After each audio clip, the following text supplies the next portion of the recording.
One of the key problems we're facing as an industry and as business leaders is that we're not generating enough talent out of the universities that has the necessary training to deal with the problem that's building in front of us. All right, we started working with universities to build degree programs around analytics, statistics, mathematics focused on this problem, both at the undergraduate and graduate levels. All right, hundreds of universities around the world. We need more students in these spaces. All right, all of this data, it's not just big. All right, it's also new types, a new variety of data. It's unstructured, it's in different languages, right? Typically in IT, when we said a different language, we meant whether it was in Java or C++ or Perl scripts. You know, we didn't think about the fact that it's in Chinese, Japanese, English, German. That data is being collected in those social networks in natural language. Our analytics programs have to start to understand natural language, how it's spoken, how it's interpreted, and the nuances of that language and how it applies to the business problems around us. That's a hard problem. If you tried to process everything in Twitter and make sense of everything in Twitter, you would be wasting a lot of energy. But there are conversations going on in Twitter that matter. They matter to your business, they matter to your brand. How do you intercept them? How do you find them? How to react to them, right? So you've got to instrument the data.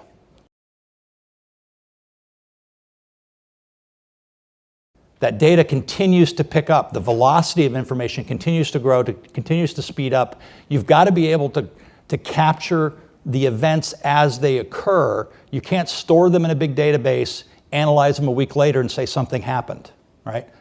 What examples would that be? It would be nice to know that systemic financial risk is building up in the system as it's happening, as opposed to finding out as something that happened in the past and causes a much bigger problem. Being able to react to events as they occur becomes one of the key attributes of these next generation systems. These next generation systems are what's driving that new architecture that Bill talked about. This new architecture is evolving, it's emerging. Every major IT vendor has a different story around it on how they're trying to evolve to meet the needs, but it's very, very real, and it's being driven by all of these technologies.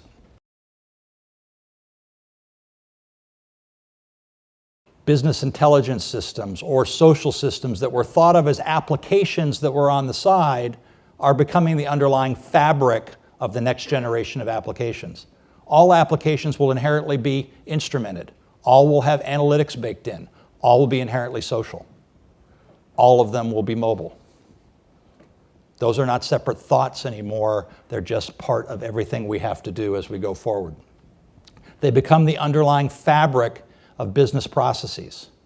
These business processes affect a whole new class of buyers within organizations. The people that I spend my time talking to, I don't see CIOs as often as I used to.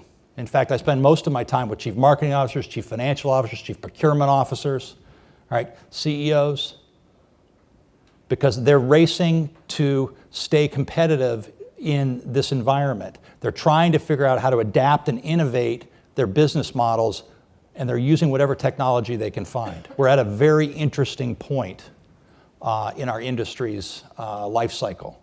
There's an inflection point occurring around us.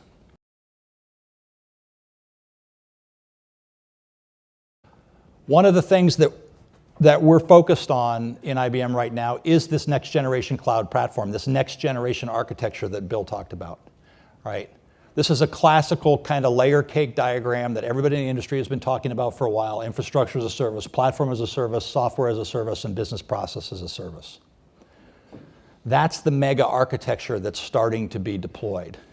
What's happening is all of the major IT industry vendors are having to refactor their capabilities so that they can be delivered as services, in many cases as individual APIs that can be consumed, scripted together into new form applications that run on top of this new mega architecture. A simple way to think about this, for those of you familiar with the concept of a service-oriented architecture, which was the redefinition of back office systems over the last decade, think about this as a service-oriented architecture for the extranet, for the cloud, outside your organization. How your business services can be consumed in other people's applications. That's going to drive whole new monetization models, new pricing models. Everything is going to start to change, right? People in the industry are talking about something called an API economy, where services, individual services are consumed. You'll no longer be consuming ERP, you'll be consuming a service within ERP, right, individually. You'll script that together as part of your process flow. You'll have access to best of breed capabilities from many different vendors that can be scripted together into these new form applications. These new form applications are going to be riding on that woven platform I talked about a few minutes ago of big data, social, mobile, and analytics. Those will be the underpinnings of these new applications.